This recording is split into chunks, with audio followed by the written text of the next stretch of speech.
నేటి ధరణి న్యూస్ కి స్వాగతం. పాయకరావుపేట నియోజకవర్గంలో మార్చి 23న జరగనున్న స్టీల్ ప్లాంట్ శంకుస్థాపన కార్యక్రమానికి సంబంధించిన ఏర్పాట్లపై తెలుగుదేశం పార్టీ కార్యాలయంలో మంగళవారం కూటమి నాయకులు సమావేశం నిర్వహించారు. రాష్ట్ర హోంమంత్రి వంగలపూడి అనిత పాయకరావుపేట నియోజకవర్గ అభివృద్ధికి చేసిన కృషిని ఈ సందర్భంగా కొనియాడారు.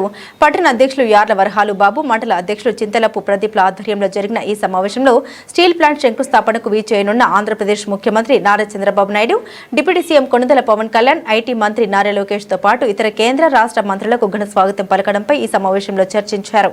ఈ కార్యక్రమంలో రాష్ట్ర Kapu corporation director Peddireddy Chittibabu, Janasena senior నాయకులు తోట నగేష్, మండల ప్రధాన కార్యదర్శి బొందు కాశీ విశ్వనాథ, రాష్ట్ర నాటక అకాడమీ డైరెక్టర్ పల్ల విలియం కేరి, పెద్దిరెడ్డి శ్రీను, చింతకల్లి రాంబాబు, మజ్జూరి నారాయణరావు, రామకుమారి, గూటూరు శ్రీను తదితర ముఖ్య నాయకులు పాల్గొన్నారు. నియోజకవర్గంలో ఉక్కు కర్మాగారం ఏర్పాటుతో స్థానికులకు పెద్ద సంఖ్యలో ఉద్యోగ ఉపాధి అవకాశాలు లభిస్తాయని నాయకులు ఆశాభావం వ్యక్తం చేశారు. అందరికీ నమస్కారం. రేపు 23వ తారీఖున జరగబోయేటువంటి ఈ యొక్క ఆశ్రమం మెట్రో స్టీల్ ప్లాంట్ శంకుస్థాపనకి ఈ రాష్ట్రం నుంచి అత్యంత మహారాజులు వస్తున్నారు. కూటమి నాయకులు, అలాగే రాష్ట్ర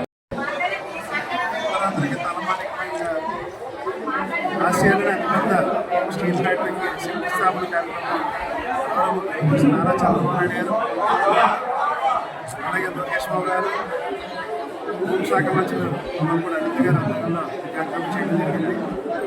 మంచి శుభ కార్యక్రమం ఇది.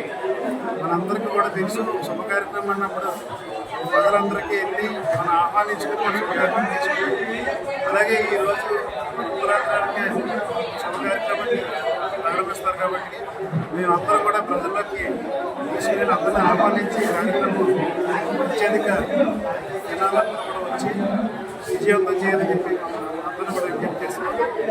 ఎందుకంటే ఉత్తరాంధ్రలో నిరుద్యోగ సమస్య పడతానికి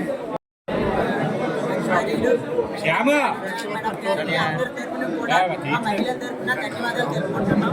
ఎందుకంటే ఇప్పుడు నియోజకవర్గంలోనే కాదు, మొత్తం అంతా కూడా రాష్ట్రం అంతా కూడా నిరుద్యోగంతో ఎంతో మంది యువతలు బాధపడుతున్నారు, చదువుకొని ఖాళీగా ఉంటున్నారు.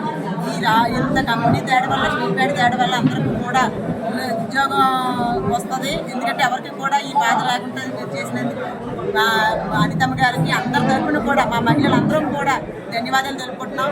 ఎందుకంటే ఎంతో కష్టపడి కృషి చేసి ఇంత ప్రాజెక్టులు తీసుకొచ్చారంటే నిజంగా ఆవిడ కష్టమే. ఎందుకంటే ఎంతో మంది ఉన్నారు, రాష్ట్రంలో మంత్రులు ఉన్నారు, కానీ ఎక్కడా లేకుంటే ఇక్కడే మనకి నియోజకవర్గంలోని గెలిచినందుకు, ఆవిడ మినిస్టర్గా పదవి ఇచ్చినందుకు కూడా మనకి ఇంత అభివృద్ధి తీసుకొచ్చినందుకు ఆవిడ అందరి తరఫున కూడా ధన్యవాదాలు తెలుపుకుంటున్నాం.